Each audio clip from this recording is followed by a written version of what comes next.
नमस्कार दोस्तों, सोना चांदी की कीमतों में आज बड़ी गिरावट आई है। सोना 20,000 रुपए तो वहीं चांदी 5,000 रुपए तक सस्ती हो गई है। ऐसे में सोना चांदी का ताजा भाव क्या है? आपके शहर में 18 कैरेट, 22 कैरेट, 24 कैरेट सोने का क्या रेट चल रहा है? आखिर किस कैरेट का सोना खरीदना चाहिए जो सबसे सुरक्षित हो और भविष्य में अच्छा रिटर्न दे सके और इस गोल्ड पर आपको लोन बैंक भी दे सके, वह भी बहुत कम रेट ऑफ इंटरेस्ट पर। आने वाले अगले 10 दिनों में सोना चांदी सस्ता होगा या महंगा होगा? सोना खरीदने से पहले कुछ महत्वपूर्ण बातों को आप याद रख लें, जिससे आपके साथ कभी कोई फ्रॉड नहीं होगा। लाखों रुपए आप नुकसान होने से बचा सकते हैं। इन सभी सवालों का जवाब सोना चांदी के एक्सपर्ट से समझने की कोशिश करेंगे। स्वागत है दोस्तों आपका हमारे इस channel gold rate YouTube channel पर। हम बिना देरी के शुद्ध चांदी का भाव देख लेते हैं कि आज आपके शहर में शुद्ध चांदी का रेट क्या चल रहा है। तो 1 ग्राम की बात करें तो 255 रुपए है। 8 ग्राम की बात करें तो 2,040 रुपए है। 10 ग्राम की बात करें तो 2,550 रुपए है। 100 ग्राम की बात करें तो 25,500 रुपए है। 1 केजी की बात करें तो 2,55,000 रुपए पर प्रति केजी चांदी आपके शहर में पहुंच गई है।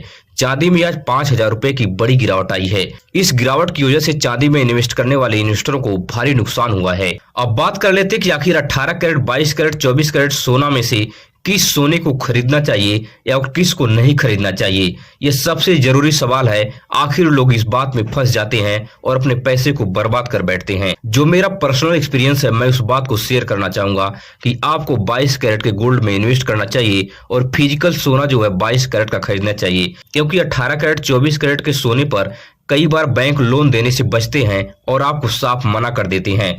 अगर 18 कैरेट पर कोई बैंक आपको लोन देता है तो वह बहुत कम अमाउंट आपको देगा, जिससे आपको बहुत ज्यादा नुकसान होने वाला है और आपका गोल्ड बड़े पैमाने पर बैंक में रखा जाएगा। और 24 कैरेट के गोल्ड को एसबीआई बैंक जो है लेने से साफ मना कर दिया था। यह मेरा पर्सनल एक्सपीरियंस है। अगर आपको बैंक से लोन नहीं मिल रहा है तो आप सोचेंगे कि हम सुनार के पास जाकर लोन ले लेते हैं, अपने जेवर को गिरवी रखते हैं और उस पर लोन ले लेते हैं। तो आपको बता दें कि सुनार बड़े पैमाने पर रेट ऑफ इंटरेस्ट लगा देते हैं, जिससे आपको मुश्किलें बढ़ जाती हैं। अगर आप 5 लाख तक का लोन लेंगे तो ये समझ लीजिए कि 15 से 20,000 रुपए तक आपको प्रति माह सिर्फ इंटरेस्ट आपको सुनार को देना पड़ेगा। इसलिए आप गोल्ड बाय कर रहे हैं तो आप 22 कैरेट का गोल्ड फिजिकल रूप से खरीदें। अगर आप डिजिटली आप इन्वेस्ट कर रहे हैं तो आप किसी भी गोल्ड में जा सकते हैं, आपको ज्यादा नुकसान नहीं होने वाला है। अब बात कर लेते हैं कि 18 कैरेट गोल्ड का रेट आपके शहर में क्या चल रहा है। तो 1 ग्राम की बात करें तो 11,376 रुपए है। 8 ग्राम की बात करें तो 91,008 रुपए है। 10 ग्राम की बात करें तो 1,13,760 रुपए है। 18 कैरेट गोल्ड पर आपको 12% का मेकिंग चार्ज और 3% की जीएसटी अलग से चुकाना पड़ता है। 18 कैरेट गोल्ड को आप पहचान कर सकते हैं, इसके ऊपर 18 के 750 की होल मार्किंग होती है। अब बात कर लेते हैं कि 22 कैरेट गोल्ड का रेट आपके शहर में क्या चल रहा है। तो 1 ग्राम की बात करें तो 13,900 रुपए है। 8 ग्राम की बात करें तो 1,11,200 रुपए है। 10 ग्राम की बात करें तो 1,39,000 रुपए पर प्रति तोला सोना 22 कैरेट का आपके शहर में पहुंच गया है। 22 कैरेट गोल्ड पर आपको 10% के आसपास मेकिंग चार्ज लगता है और 3% की जीएसटी अलग से चुकानी पड़ती है। 22 कैरेट गोल्ड को आप पहचान कर सकते हैं, इसके ऊपर 22 के 916 की होल मार्किंग होती है। अब बात कर लेते हैं कि 24 कैरेट गोल्ड का रेट आपके शहर में क्या चल रहा है। तो 1 ग्राम की बात करें तो 15,163 रुपए है। 8 ग्राम की बात करें तो 1,21,304 रुपए है। 10 ग्राम की बात करें तो 1,51,630 रुपए पर प्रति तोला सोना 24 कैरेट का आपके शहर में पहुंच गया है। 24 कैरेट गोल्ड पर आपको 1 से 2% का मेकिंग चार्ज और 3% की जीएसटी अलग से चुकानी पड़ती है। 24 कैरेट गोल्ड को आप पहचान कर सकते हैं, इसके ऊपर 24 के 999 की होल मार्किंग होती है। एक बात आपको ध्यान रखना है कि 24 कैरेट के गोल्ड में कोई ज्वेलरी नहीं बनती है, यह आपको कॉइन या किसी टुकड़े के रूप में आपको मिलता है। इसीलिए 24 कैरेट के गोल्ड में 1 से 2% मेकिंग चार्ज लगता है, जो सभी गोल्ड की अपेक्षा बहुत कम है। अब बात कर लेते हैं कि गोल्ड खरीदने से पहले कुछ महत्वपूर्ण बातों को याद रख लें, जिससे आपके साथ कभी कोई फ्रॉड नहीं होगा। लाखों रुपए आप आसानी से अपना बचा सकते हैं। सबसे पहली पॉइंट को आपको याद रखना है, जब भी आप गोल्ड खरीदने जाते हैं तो सोने का रेट और कैरेट की जानकारी लें। यह जानकारी मिलते ही उस समय के ताजा भाव से आप मैच करें।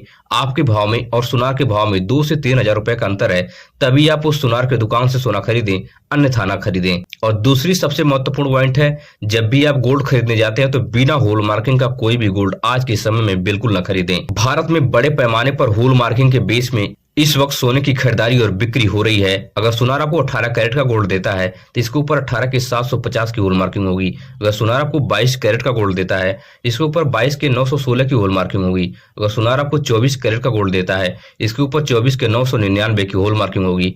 तीसरी महत्वपूर्ण पॉइंट है कि एचयूआईडी कोड बेस गोल्ड।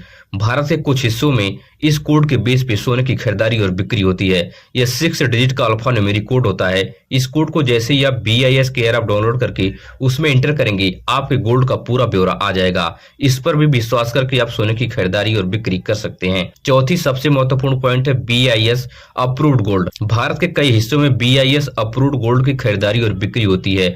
यह BIS तिकोने फॉर्मेट में आपके गोल्ड पर लिखा रहेगा, जिस पर भी आप विश्वास कर सकते हैं। और छठी सबसे महत्वपूर्ण पॉइंट है, अगर आप गोल्ड और सिल्वर खरीदते हैं तो बिना GST वाले पक्के बिल का आप खरीदारी न करें। और इस GST वाले बिल पर कुछ पॉइंट होना अति आवश्यक है अगर आप गोल्ड खरीद रहे हैं। सोने का रेट, सोने का कैरेट और सोने की होल मार्किंग इस पे होना अति आवश्यक है। और एक ग्रॉस वेट होता है, इस पर भी आपको ध्यान देना है। अगर आपके गोल्ड में कोई प्लास्टिक की मोती, शीशे की मोती या कोई कलर मिक्स हो तो ये ग्रॉस वेट में होता है। फ्यूचर में अगर कभी आप गोल्ड पर लोन लेने जाएंगे या इसे बेचने जाएंगे, अपना बिल दिखा देंगे तो आपके गोल्ड पर बहुत कम कटौती होगी, एक अच्छा अमाउंट आपको मिल सकता है। इन सभी पॉइंट में से एक भी पॉइंट अगर आपके गोल्ड पर मौजूद है तो आप बेहिचक वहां से खरीदारी कर सकते हैं और अपना लाखों रुपए आसानी से बचा सकते हैं। अब बात कर लेते हैं कि आने वाले अगले 10 दिनों में सोना चांदी सस्ता होगा या महंगा होगा। तो सोना चांदी के एक्सपर्ट का मानना है कि फेडरल बैंक ने ब्याज दरों में बड़े पैमाने पर कटौती कर दी है। और दूसरी बात है कि पूरी दुनिया में लगभग युद्ध अब स्थिर हो गया है, इसलिए सोना चांदी अगले 10 दिनों में 20 से 30 हजार रुपए तक भारी उछाल ले सकता है। इसलिए सोने चांदी की खरीदारी अगर इस समय आपको करना है, सबसे सुनहरा मौका आपके लिए है। अगर आपको मेरी वीडियो से कुछ सीखने और समझने को मिला हो तो चैनल को सब्सक्राइब कीजिए, वीडियो अपने दोस्तों रिश्तेदारों तक शेयर कीजिए। मिलेंगे इस तरह से नई वीडियो में नई सूचना के साथ। धन्यवाद।